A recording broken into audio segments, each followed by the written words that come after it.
Mata TV YouTube Indonesia dengan bangga mempersembahkan sebuah storytelling kekinian abad ini diangkat dari karya besar S.H. Mintarja yang sangat populer di masanya, berlatar belakang kisah tanah Jawa masa lampau, tepatnya di penghujung kejayaan kerajaan tanah Jawa dengan judul Api di Bukit Menoreh.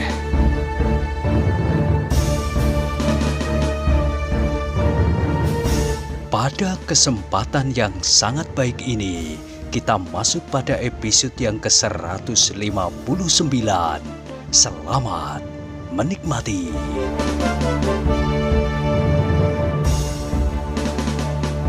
Pada episode sebelumnya telah diceritakan, setelah mereka melampaui beberapa halaman, memintasi jalan-jalan sempit dan gelap, meloncati dinding-dinding dan menyusup lewat rumpun-rumpun bambu yang lebat, maka akhirnya mereka melihat cahaya obor yang bersinar terang benderang tidak terlampau jauh dari mereka.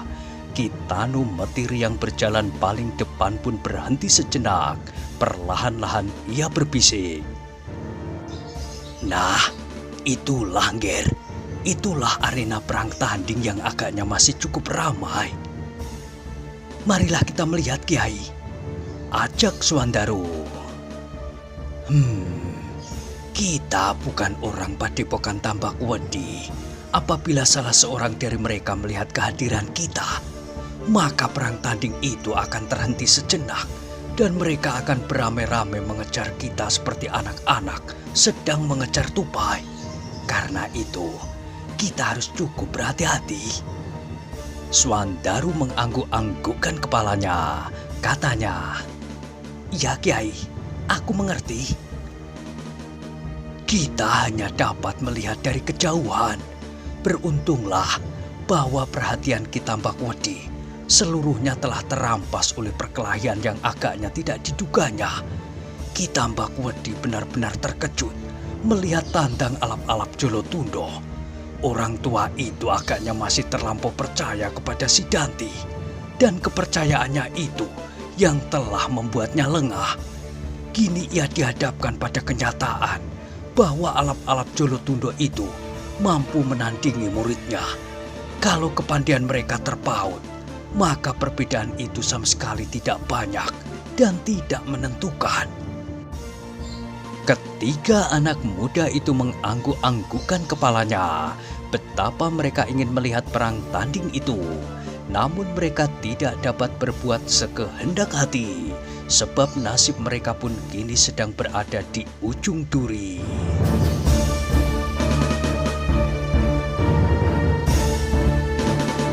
Kitanu Metir itu kemudian berbisik lagi, "Kita akan mencoba untuk mendekat, tetapi tidak terlampau dekat. Supaya kita dapat melihat dengan jelas, maka kita akan memanjat."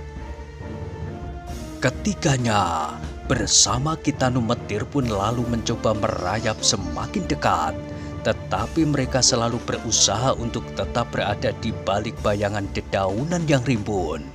Ketika mereka kemudian tidak mungkin lagi untuk berada di tempat yang lebih dekat, mereka lalu mencari pohon-pohon yang daunnya akan cukup memberi mereka perlindungan. Dari tempat itulah mereka melihat perang tanding yang sedang berlangsung. Meskipun mereka tidak terlampau dekat, tetapi mereka dapat melihat cukup jelas. Mereka dapat melihat hampir setiap bagian dari unsur-unsur gerak yang dipergunakan oleh kedua belah pihak. Unsur-unsur gerak yang dipergunakan oleh alap-alap Jolotundo, unsur-unsur gerak yang dipergunakan oleh si Danti.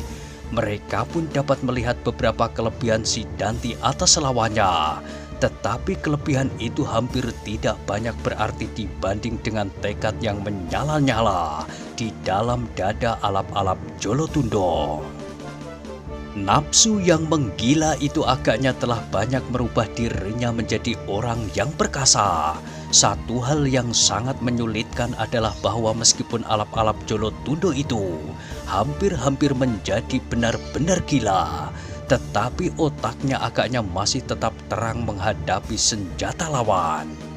Kitanu Metir, Agung Sedayu, Swandaru dan Wuranto melihat perkelahian itu dengan tegangnya, seolah-olah mereka sendirilah yang terlibat dalam sebuah perang tanding. Meskipun mereka tidak dapat memihak salah satu di antara mereka, tetapi kadang-kadang mereka harus menahan nafas melihat gerak senjata kedua belah pihak.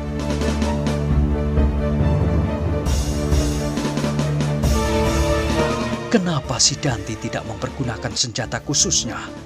Akhir-akhir ini si Danti sering mempergunakan senjata rangkap. Pedang dan senjatanya yang mengerikan itu. Bertanya Agung Sedayu. Kitanu Metir menggelengkan kepalanya. Entahlah, tetapi agaknya Ki Tambak Wedi telah menentukan bahwa senjata mereka harus sejenis. Agung Sedayu tidak bertanya lagi. Perhatian mereka benar-benar dicekam oleh perkelahian yang semakin lama menjadi semakin seru. Alap-alap Jolotundo ternyata menjadi semakin lincah.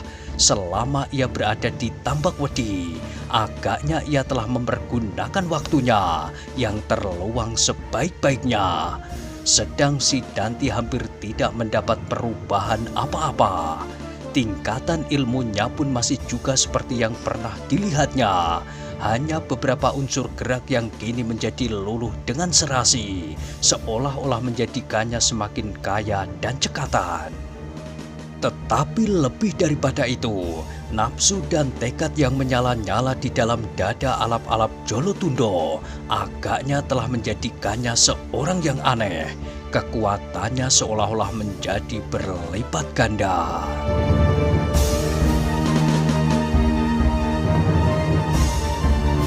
Kecepatannya bergerak kadang-kadang ada di luar dugaan bahwa alap-alap Jolotundo mampu melakukannya. Pengaruh tuak di kepalanya pun agaknya telah membuatnya seperti orang kesurupan.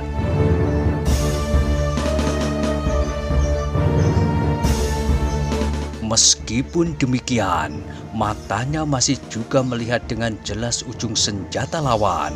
Alap-alap Jolotundo itu masih juga tidak kehilangan akal menghadapi saat-saat yang sulit karena serangan-serangan si Danti. Namun demikian, semakin lama perkelahian itu berlangsung, maka semakin jelaslah bagi mereka yang memiliki ilmu yang cukup bahwa betapa alap-alap Jolotundo itu maju pesat sekali dan betapa ia berkelahi dengan penuh nafsu kemarahan serta pengaruh tuak di kepalanya. Tetapi ia masih belum berhasil menyejajarkan diri dengan si Danti. Meskipun perkelahian itu agaknya masih tampak seimbang, tetapi si Danti masih cukup cerdik untuk menyimpan tenaga yang pada saatnya akan dapat mengakhiri perkelahian itu. Dan inilah yang sama sekali tidak diperhitungkan oleh alap-alap Jolotundo.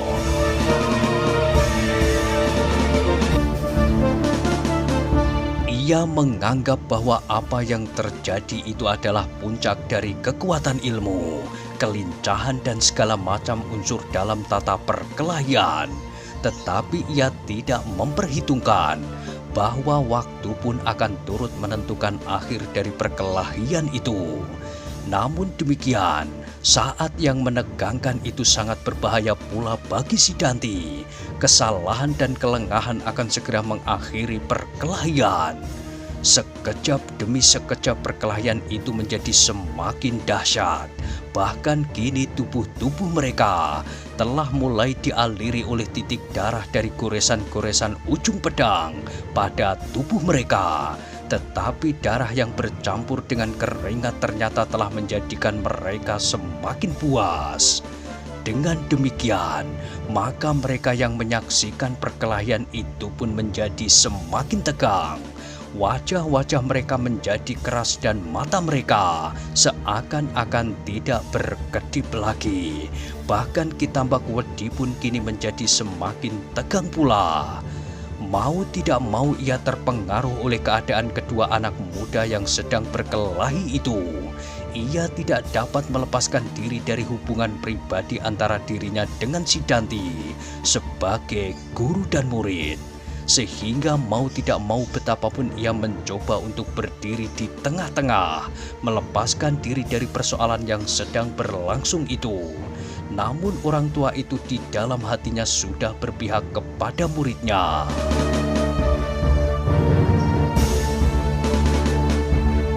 Ia mengharap si Danti memenangkan perkelahian itu, tetapi ia juga mengharap agar alap-alap Jolotundo dan orang-orang Jipang tidak menjadi sakit hati. Demikian asyik ia melihat perkelahian itu, sehingga Kitambak Wedi tidak melihat apa yang terjadi di sekitarnya, apalagi melihat orang-orang Sangkal Putung dan Jati Anom, sedang wajah-wajah orang yang berada di sekitarnya pun tidak dilihatnya. Wajah-wajah yang memancarkan suatu sikap dalam menghadapi perang tanding itu. Orang-orang Jipang dan orang-orang Tambak Wedi sendiri ternyata berbagi sikap. Mau tidak mau mereka memihak kepada kawan terdekat. Sono Keling yang hitam itu pun kini tidak lagi acuh tak acuh melihat perkelahian itu. Wajahnya kini tampak menjadi bersungguh-sungguh. Dahinya berkerut-merut dan matanya bersinar, memancarkan kemarahan dan kejengkelan. Betapa ia menyesali tindakan alap-alap Jolotundo, tetapi ia tidak rela apabila ia harus menyaksikan alap-alap Jolotundo menjadi korban dalam perang tanding itu. Alap-alap Jolotundo adalah kawan yang telah lama berada dalam satu lingkaran pahit manisnya, peperangan melawan Pajang. Meskipun untuk sementara mereka tidak berkumpul di dalam satu lingkungan karena Sono Keling berada di daerah utara, namun akhirnya mereka bersama-sama mengalami masa yang paling pahit dalam perjuangan mereka.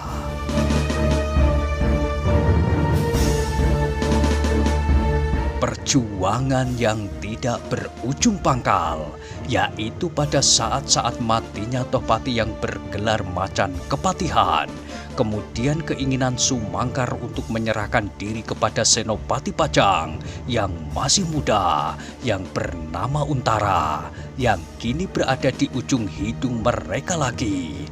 Hubungan yang telah terjalin selama ini hidup dalam satu lingkungan yang dibumbui oleh asin asamnya peperangan telah menumbuhkan rasa setia kawan yang dalam. Tetapi ternyata sikap itu bukan sekedar sikap Sono Keling. Hampir setiap prajurit Jipang merasa seolah-olah mereka sendirilah yang berada di dalam arena melawan si Danti. Tanpa mereka sadari maka perkelahian itu telah mengingatkan mereka pada peristiwa-peristiwa yang pernah terjadi. Terbunuhnya Ploso Ireng, bukan saja terbunuh oleh ujung senjata di dadanya, tetapi mayatnya pun kemudian mengalami perlakuan yang mengerikan. Dan itu dilakukan oleh si Danti yang kini berkelahi melawan alap-alap Jolotundo. Kenangan itu ternyata telah membuat orang-orang Jipang semakin benci dan muak melihat si Danti yang lincah cekatan itu bertempur di dalam arena. Bahkan satu dua di antara mereka ada yang hampir-hampir tidak tahan lagi. Hampir-hampir mereka meloncat masuk ke dalam arena untuk bersama-sama melawan si Danti yang bagi mereka sangat memuakkan karena sikapnya yang sombong itu. Si Danti merasa bahwa ia adalah anak murid Kitambak Wedi yang menguasai padepokan ini, sehingga seolah-olah semua orang di padepokan ini harus tunduk kepadanya. Kekuasaannya justru menjadi terlampau besar, melampaui kekuasaan Tohpati yang bergelar macan kepatihan. Sementara orang-orang Jipang dan Tambak Wedi merasa berada di satu pihak dalam kepentingan yang sama, mereka dapat melupakan kebencian itu. Tetapi kini, kebencian, muak dan kejemuan seolah-olah telah mencekam dada setiap orang Jipang. Demikianlah, perkelahian itu berlangsung terus. Tubuh alap-alap Jolotundo kini telah menjadi basah kuyup, basah oleh keringat dan titik darah dari luka-lukanya. Namun tubuh si Danti pun tidak juga dapat menghindari sentuhan-sentuhan senjata lawannya, sehingga goresan-goresan pedang alap-alap Jolotundo pun telah meneteskan darah anak Tambak Wedi itu pula.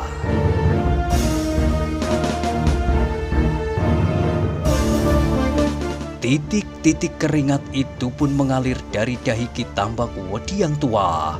Wajahnya sejenak menegang, tetapi kemudian semakin lama menjadi semakin kendor ketika ia melihat bahwa keadaan si Danti menjadi semakin baik. Kini si Danti mendapat waktu untuk mengatur pernafasannya.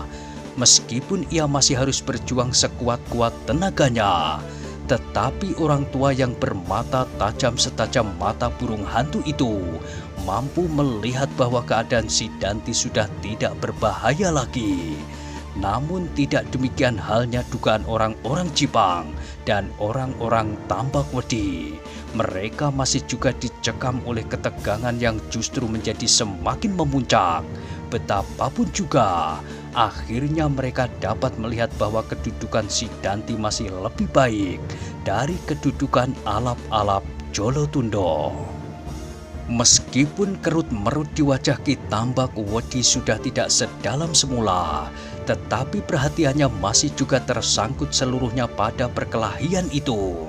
Perkelahian itu menjadi begitu mengasyikkan baginya, seolah-olah ia mendapat kesempatan melihat muridnya berlatih dengan memeras segenap kemampuan yang ada padanya.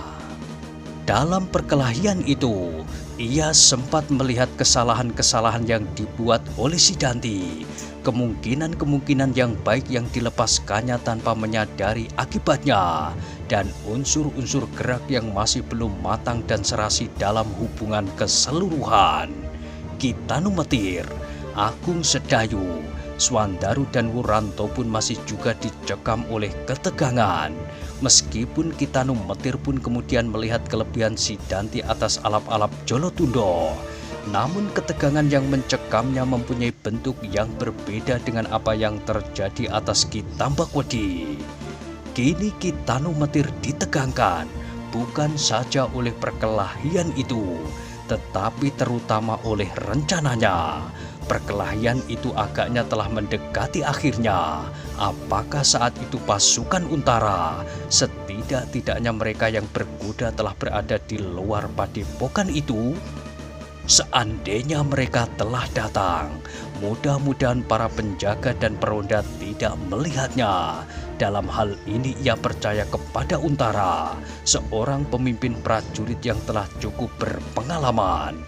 Namun sebenarnya Ki Tanumetir tidak perlu mencemaskan Untara kalau ia akan dapat dilihat oleh para peronda dan para penjaga.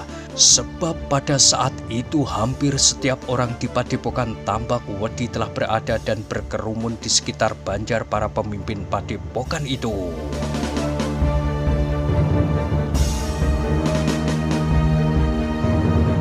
Sebagian besar berada pada lingkaran yang mengelilingi arena, namun sebagian yang lain berada di atas dinding-dinding halaman itu. Mereka melihat perkelahian itu dari atas dinding, dari pepohonan dan bahkan dari atap-atap rumah. Sedang mereka yang tidak mendapat kesempatan untuk melihat berkumpul di jalan-jalan di muka banjar itu, seolah-olah mereka berada pada suatu puncak ketegangan. Pada saat-saat mereka berada dalam gelar perang yang telah berhadapan wajah dengan gelar lawan. Perkelahian itu sendiri kini benar-benar telah mencapai puncaknya pula. Alap-alap Jolotundo telah memeras segenap kemampuan dan tenaga yang ada padanya. Sedang pada saat itu si Danti justru telah menemukan suatu kepastian bahwa ia akan segera memenangkan perang tanding itu. Terasa bahwa alap-alap Jolotundo telah menumpahkan segenap kemungkinan yang ada padanya, dan karena itu maka ia telah kehilangan perhitungan tentang waktu. tentang daya tahannya menghadapi waktu yang sengaja diperpanjang oleh Sidanti, supaya murid Tambak Wedi itu mendapat suatu keyakinan bahwa saatnya telah datang untuk mengakhiri perkelahian tanpa kesulitan, dan waktu itu kini telah menjadi semakin dekat. Dalam ketegangan itu Ki Tanu Metir berbisik, "Angger, lihatlah, langit telah memerah di timur." "Hampir fajar, Kiai," desis Agung Sedayu. "Apakah kira-kira Angger Untara telah datang?" "Aku rasa sudah, Kiai. Kedatangan Kakang Untara tidak akan terpaut lama dengan kedatanganku." "Baiklah, berikanlah panah itu kepadaku. Kita akan sampai pada saat yang menentukan. Kalau aku salah hitung, maka sebaiknya Angger Untara kembali ke Jati Anom, dan kalian harus segera pergi mengambil Sekar Mirah. Setelah memberi tanda-tanda kepada Angger Untara, aku akan segera melindungi kalian apabila ada bahaya yang mengancam." Agung Sedayu, Swandaru dan Wuranto merasakan ketegangan dalam pesan Ki Tanu Metir. Ternyata orang tua itu benar-benar sedang menghadapi saat yang menentukan. Apakah rencananya dapat berjalan atau gagal sama sekali? Tetapi setidak-tidaknya usaha menyelamatkan Sekar Mirah akan dijalankan, betapapun besar bahayanya. Panah Sendaren dan busurnya segera diberikan oleh Agung Sedayu kepada Ki Tanu Metir. Ki Tanu Metirlah yang nanti akan memberikan tanda-tanda itu kepada Agung Sedayu. Ketika mereka melihat arena perkelahian, maka jelaslah kini bahwa alap-alap Jolotundo telah menjadi semakin terdesak. Meskipun dari jarak yang agak jauh, tetapi kemampuan mereka mengenal tata perkelahian cukup memberi mereka pengertian apa yang sebenarnya telah terjadi. Sesaat lagi, Ngger, sesaat lagi kita akan melihat apa yang akan terjadi. Dan sesaat kemudian akan kita lihat apakah aku tidak akan mendapat marah dari Angger Untara.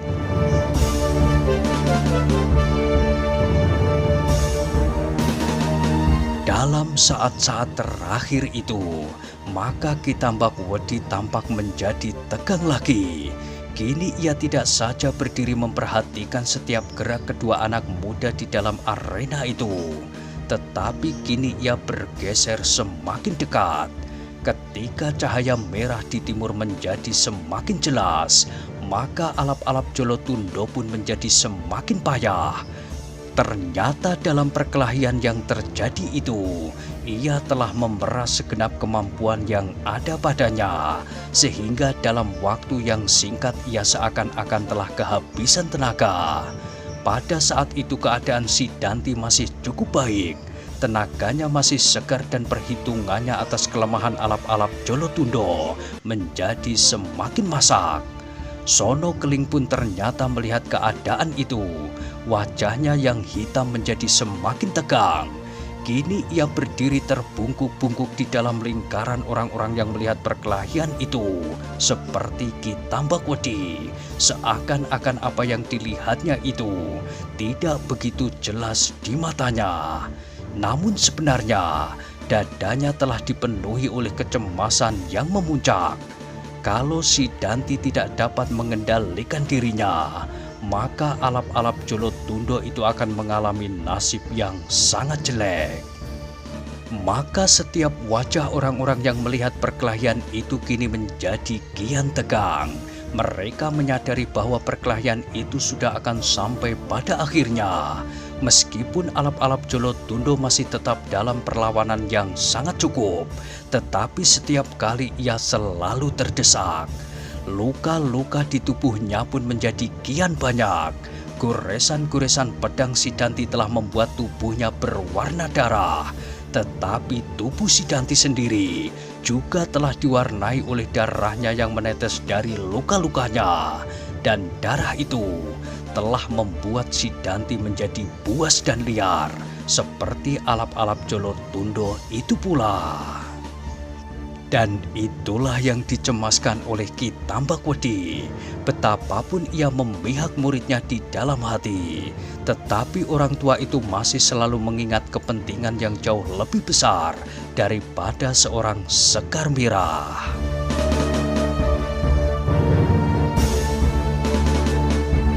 Kepentingan yang selama ini selalu diperhitungkan dan diotak-atik. Karena itulah maka ia menjadi cemas melihat perkembangan keadaan, melihat mata muridnya yang menjadi semerah darah yang menetes dari luka-lukanya. Agaknya si Danti itu telah melupakan pesan-pesannya bahwa perang tanding itu diakhiri apabila salah seorang telah terluka dan telah jelas tidak dapat memberikan perlawanan, sehingga kemenangan telah dapat ditentukan pada pihak yang lain. Tetapi dalam keadaan serupa itu, apakah mereka yang berkelahi masih dapat mengingat peraturan yang dibuatnya itu?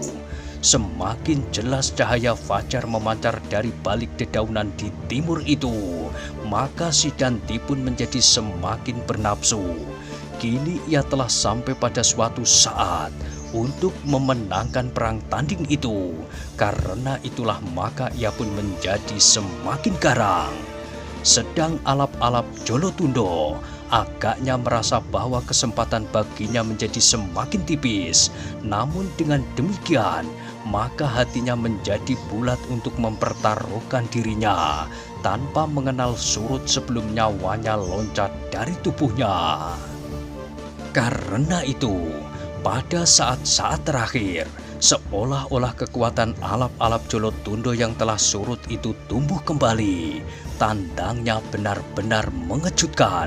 Si Danti sama sekali tidak menduga bahwa ketika perkelahian itu justru hampir berakhir karena alap-alap Jolotundo sudah kehabisan tenaga. Maka anak muda itu tiba-tiba melenting secepat bilalang menyerangnya. Begitu cepat dan begitu garang. Pedangnya menebas dengan kecepatan yang hampir tidak dapat dimengerti bahwa seseorang mampu berbuat demikian. Serangan yang tidak disangka-sangka itu telah membuat si Danti menjadi bingung. Agaknya alap-alap Jolotundo mengerahkan segenap sisa-sisa tenaganya dalam keputusasaan, dan bentuk daripadanya sungguh-sungguh di luar dugaan.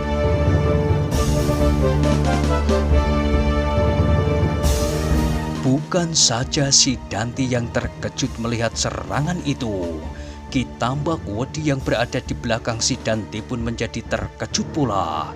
Tak masuk di akalnya bahwa alap-alap Jolotundo telah berbuat sedemikian cepat dan mengejutkan. Ki Tanu Metir dan ketiga anak-anak muda yang melihat perkelahian itu pun menahan nafasnya. Bahkan terdengar Ki Tanu Metir berdesis karena gejolak perasaannya. Serangan alap-alap Jolotundo itu benar-benar mengejutkan dan di luar perhitungan. Akibat dari serangan itu bagi si Danti pun tidak terduga pula. Dalam kebingungan si Danti, ia hanya mampu berusaha menangkis kilatan pedang yang menyambarnya.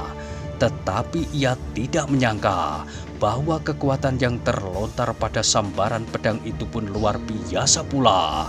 Karena itulah, maka tangkisan si Danti terdorong oleh kekuatan tenaga alap-alap Jolotundo, dan si Danti tidak mampu untuk menghindar lagi.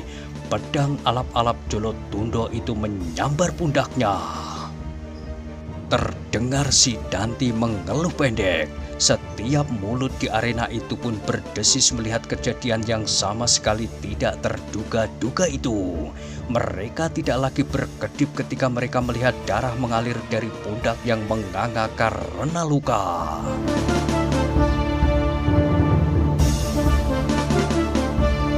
Betapa cemas hati Ki Tambakwedi melihat muridnya terluka. Kalau si Danti kemudian tidak dapat memperbaiki keadaannya, dan pedang alap-alap Jolotundo itu sekali lagi mengenainya, maka kemungkinan terbesar bagi muridnya adalah kalah di dalam perang tanding itu. Dan akibat dari kekalahan ini akan panjang sekali. Akibat dari kekalahan yang dirasakan sebagai suatu penghinaan ini pasti akan membekas di hati si Danti sepanjang hidupnya. Mungkin si Danti akan kehilangan segala gairah hidup di masa mendatang karena Sekar Merah juga akan lepas dari tangannya. Namun berlawanan daripada itu, maka si Danti akan dapat menjadi seorang iblis yang kehilangan bentuk-bentuk kemanusiaannya sama sekali. Ia akan menjadi seorang yang paling berbahaya, seorang yang kehilangan tujuan hidupnya selain dendam. Dan dendam itu akan dibawanya kemana ia pergi dan ditumpahkannya kepada siapa saja yang dijumpainya. Karena itu maka wajah Ki Tambak Wedi pun menjadi semakin tegang. Otot-otot di wajahnya seakan-akan mencuat keluar dari keningnya.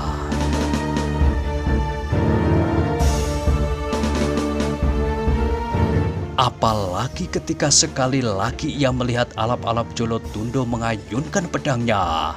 Anak muda itu agaknya tidak mau melepaskan kesempatan yang ada pada saat itu. Dalam keputusasaan ia melihat lawannya terluka. Dalam saat-saat yang tidak disangka-sangkanya, ia melihat darah si Danti meleleh dari luka yang menganga di pundaknya. Dengan demikian maka nafsunya menjadi melonjak kembali. Kesempatan terakhir itu akan dipergunakannya sebaik-baiknya, mengakhiri perkelahian dengan mengakhiri hidup si Danti yang memuakkan baginya itu.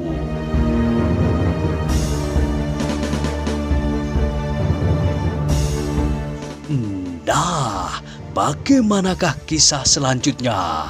Silahkan ikuti terus kisah Api di Bukit Menoreh pada episode berikutnya.